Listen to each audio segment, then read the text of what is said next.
You're listening to Big World Network.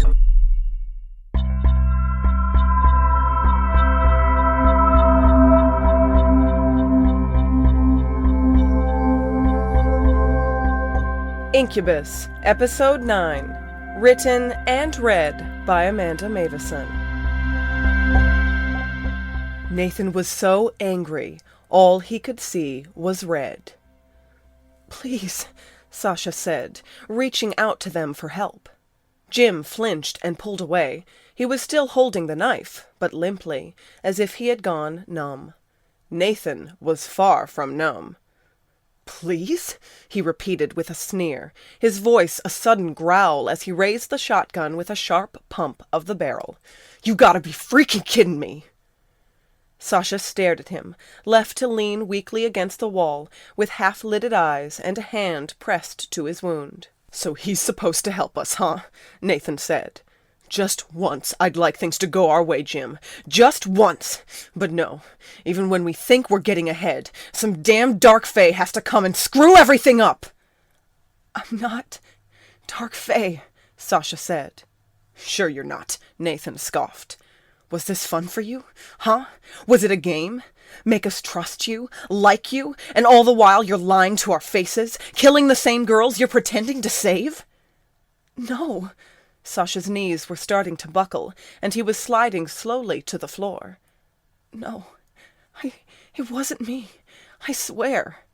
"Nice try, pal, but the evidence is a little against you," Nathan spat. "It wasn't me," Sasha said again. His body arched with a wave of pain, and he crumbled the rest of the way to the floor. Nathan could no longer see the original wound, but he could see the blue veins traveling down Sasha's hands. They had already spread from his stomach to his chest and arms. Nathan had never seen a Fae react like that to iron poisoning before. "I knew something was wrong," Sasha tried to explain as he righted himself against the wall. "I should have called you. Carol was already dead when I got here. I chased the succubus out of the apartment, but she got away, and when I got back, you were already here." "You chased a succubus out of the apartment?" Nathan said in disbelief. "First off, if you had chased anything out of this apartment, we would have seen you." Nathan?" Jim pointed to the large kitchen window on the other side of the room. There was broken glass on the linoleum. "That doesn't prove anything," Nathan dismissed. "That could have been how we got in here in the first place. And we didn't even get to number 2, he added, glaring down at Sasha without sympathy. "You're after my bounty, right? And there I went falling right into your hands. We're not idiots. You're not human." "No, I'm not. I'm an incubus," Sasha admitted. The blue veins were moving beneath the surface of his skin and climbing ever higher up his neck. "But I am not the killer. I didn't know about your bounty until you told me. My kind can't sense marks. You have to believe me. Please." Hearing Sasha's pleading only made the grip Nathan had on the shotgun tighten further.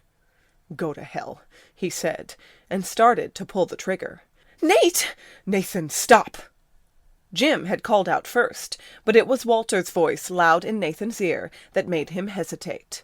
The ghost of a hand reached out as if to push the barrel of the gun aside, though it could do little more than hover. As Nathan stood with the gun aimed, his hands began to tremble. "Nate, what if he's telling the truth?" Jim said, not knowing that Walter was the reason Nathan had yet to shoot. "I was not sure what I saw in him before, Nathan," Walter said. "I knew he wasn't human, but he did not seem like Fae either.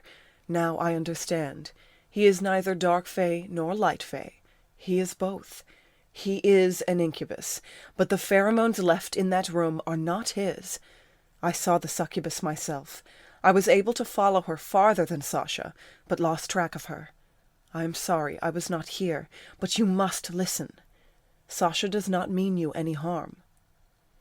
"You knew Sasha wasn't human, when Dark Fae have a bounty on my head, and you didn't tell us?"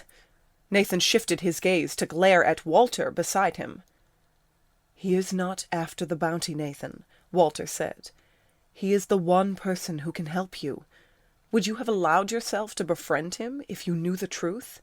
"I think I knew too," Jim said, crouching down beside Sasha, who seemed too much in pain to understand what was happening anymore, let alone that Nathan had been talking to some invisible figure.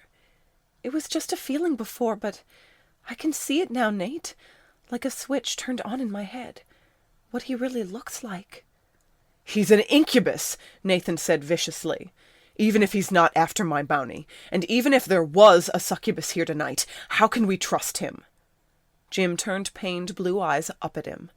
"But Wade said—" "Oh, come on, Jim! Who cares what Wade said? For all we know, she might have set this up on purpose. Maybe she knew exactly what she was doing, and sent us here to die." "No, she wouldn't do that." "She had to have known he was an incubus, Jim. If she was on our side, then why didn't she tell us the truth?" "Because of you!" Jim jumped to his feet. "Because she knew you wouldn't listen. You hate Faye without any exception, Nathan. You can't look at me and be sure I'm not going to turn into something terrible one day if you really think all Faye are evil. You forgive Sasha being a seal, but can't get past him being Faye. I thought of betrayal first too, but he's just trying to do the right thing. I believe that, Nathan. He can help us." The conviction in Jim's voice forced Nathan to look at Sasha again. The blue veins had spread to every part of Sasha's body, even his face, making his eyes look bloodshot and sickly. He was barely conscious. Nathan tore his gaze away. "He's some kind of sex vampire, and you want me to trust him." "Nathan." "Nathan," Jim and Walter spoke at the same time. Nathan held up a hand to quiet them. "This is crazy," he said, even as he was finally letting the shotgun go limp at his side. "How can you be so sure he won't turn on us?" A choked sob left Sasha from the floor, like he was struggling to breathe. Jim crouched down again and reached out to touch a hand to Sasha's face. "Sasha?" The contact of skin and hearing Jim's voice seemed to clear Sasha's mind. He blinked slowly and leaned in to the offered touch. "My mother was a succubus," Sasha said, not really looking at Jim. "And she fell in love with a seal. He didn't care what she was. He became one of us, to be with her. When he wanted to keep hunting, she understood. He just wanted to help people. But one of Dad's friends wasn't as accepting. The only thing that other seal saw when he murdered my parents was monsters." "Sasha," Jim said again, pained in a way Nathan knew only too well. The story was achingly familiar. "Always wondered if I'd go out the same way," Sasha trailed. Nathan looked to Walter. The show of pity on the spirit guide's face seemed just as much for Nathan's sake as it was for the dying incubus on the floor. "Nate, please," Jim said. Nathan closed his eyes, the shotgun slipping from his fingers finally, to clatter to the floor. When he opened them again, he dropped to his knees beside his brother. Grabbing hold of Sasha's face, Nathan forced those nearly lifeless blue eyes to look at him. "Tell me what to do," he said. Sasha wasn't shaking anymore. He blinked at Nathan several times, for his vision cleared. "You're helping me?" "Yes," Jim said, with a big smile thrown first at Nathan, and all his sincerity pouring out of those damn puppy eyes. "I can be wrong," Nathan said, unable to deny the wave of pity he felt for Sasha. "It's been known to happen. But we have to hurry or there won't be much of you left to save." Nathan looked around the dark apartment, having absolutely no idea what they could use to flush the iron from Sasha's system. It wasn't as if they could take him to the nearest hospital to have his stomach pumped. Then Nathan wondered. "Hey, Sasha," he said, shaking Sasha's shoulders, since those bloodshot blue eyes had started to close. "Hey, do you keep some kind of, I don't know, antidote or something? I mean, if you're really a seal, iron is part of the life." Sasha's head lolled from side to side. "My pocket," he said. Nathan checked Sasha's jacket first, finding the pheromone detector, and then, on the other side, a small vial of green liquid. Sasha nodded when Nathan held the vial close to his face. "Do we just pour it on the wound?" Jim asked. Nathan had to shake Sasha again to get him to answer. "First, on the wound, and then... Sasha cringed. His eyes closed tight against another wave of pain, and he shook with a convulsion that finally left him still. "Sasha?" Nathan prompted. "Hey!" But no amount of shaking was enough to rouse him this time. Nathan quickly unscrewed the top of the vial and poured half of it onto Sasha's wound. It fizzled like acid, but instead of eating the skin, it indeed healed it, at least the wound and immediate presence of blue veins. But it did not spread far. The poison was too embedded.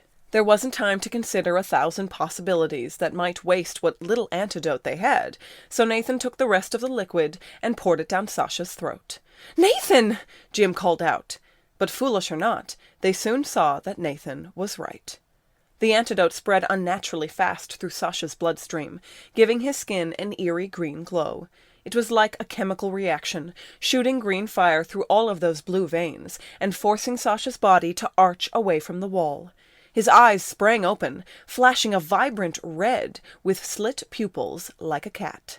Like a dark fae. Nathan flinched at the sight of them. He knew he had seen Sasha's true eyes then. But just as quickly, brilliant blue returned. So too returned Sasha's normal, unmarred skin, and even breathing. "Good guess," Sasha gasped, still clearly fatigued, but able to stand when they helped him up. Jim was brimming with relief and gratitude. Walter looked practically proud. But there wasn't time for Nathan to dwell on whether or not he had made the right decision. Considering the unfortunately dead girl in the bedroom, the most they could do was leave an anonymous tip for the police and get out of the apartment as quickly as possible.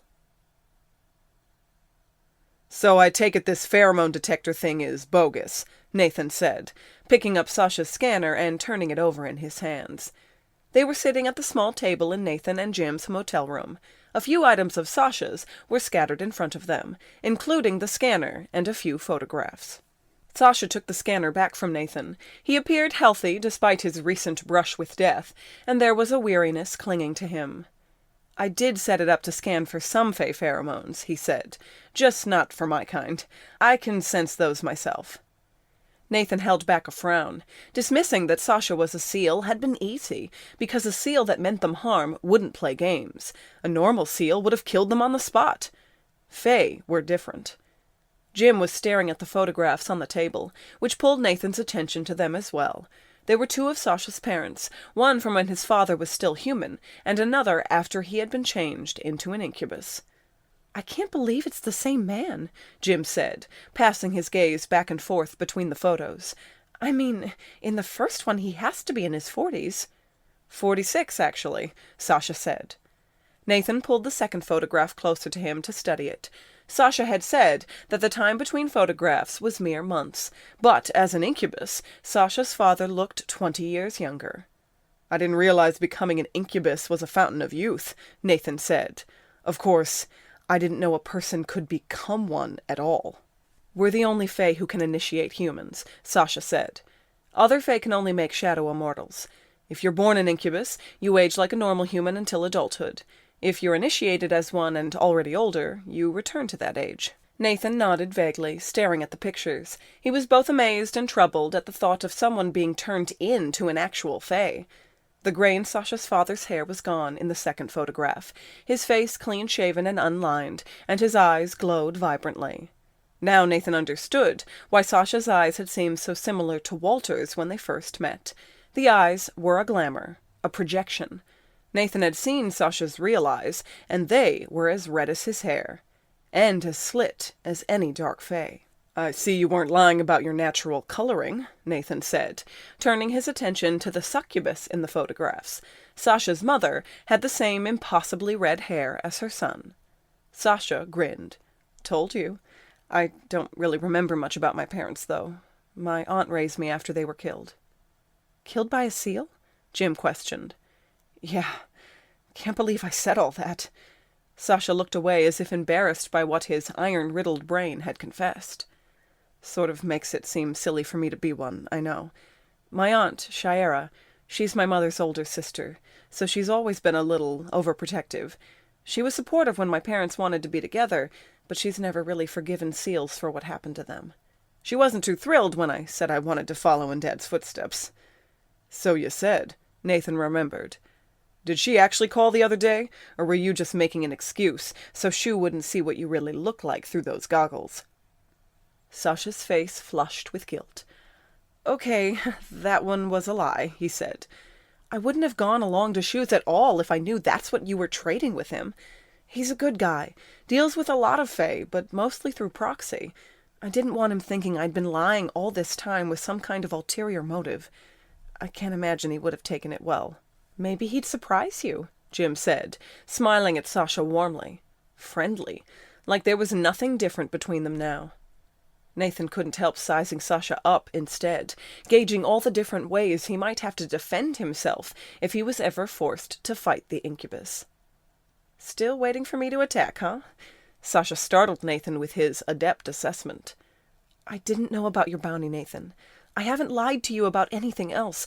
I just left out some of the details to protect myself. I would have thought you'd be able to understand that. Nathan did understand, but he couldn't ignore years of affirmation that Fae were only out for themselves. Maybe part of me is waiting for the punchline, he said.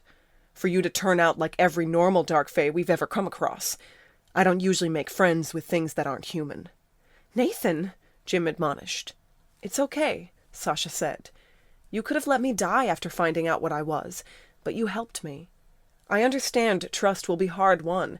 I'm just trying to do my job, and I am still more than willing to help you get this bounty off your head. Besides, trying to trust me is more than I usually expect from anyone. He looked to Nathan and Jim in turn, wholly grateful. The part of Nathan that had trusted Sasha so easily in the beginning wanted to believe the expression was genuine. I didn't get much of a look at the succubus tonight, Sasha went on, but I did see her coloring. She's blonde, like platinum. Should be easy to spot. If you're willing to try again, we can pick up the search tomorrow. She'll be on alert now, but I don't think she's planning on going anywhere. In the meantime, I really need to... Nathan jerked out of his seat. Sasha had gone suddenly pale as he started to get up from the table. If it hadn't been for Jim's quick reflexes catching Sasha by the arms, he might have dropped right to the floor. Are you okay? Jim asked. Sasha allowed Jim to help steady him, all the while maintaining his usual grin. Fine, he said. I'll be better in the morning. Don't beat yourself up about it. As long as I feed a little tonight, I'll be back in tip-top shape by sunrise. That comment had Nathan's stomach turning queasy. Feed? Hey, don't look so spooked, Sasha said with a grin. I'm not about to jump either one of you. I don't always need a partner, just thin walls and a few amorous couples. Wait, Nathan said. You mean all you have to do is find a couple having sex in one of the rooms and then just, sit back and enjoy? But I thought, Jim stuttered, I thought, well, don't you need sex? I do, Sasha chuckled. Once a month at least, but I can get by for a few days on hotel runs. There's always someone having sex. I just need the natural energy that's given off. Real sex is a necessity, but not every day. I'm a seal. That isn't always an option. So, he trailed, looking slightly nervous as he moved his gaze between Nathan and Jim. Do you trust me enough to let me wander the halls? It would really suck if we found the succubus and I was only at half strength. Sure, Jim jumped in before Nathan could respond. Why don't you two go together? What? Nathan blinked a few times before registering what his brother had just said. What are you talking about? Go together, Jim said again. He still had a hand on Sasha's arm to support him. Forgive me if I'm inclined to believe the guy who is still willing to help us after we nearly killed him, and who probably could have gotten the jump on us any number of times the past 2 days. If you go with Sasha to prove to yourself he's not some psycho killer, we can put this behind us. I'll stay here and set up a revised grid for us to search tomorrow. You guys go. Nathan hesitated. Sasha had been given plenty of opportunities to turn against them, if that was indeed what he had been planning, and Nathan knew how desperate Jim was for Sasha's help. help they still didn't really understand, other than a psychic's promise and Walter's insistence that Sasha wasn't a bad guy. Normally, that would be enough for Nathan. Jim's gaze grew harsh, and the guilt in Nathan's stomach became heavier in its wake. Incubus or not, Sasha had been nothing but good to them. Nathan moved his attention to the redhead. "Need me to carry you then?" he said. "Or what?"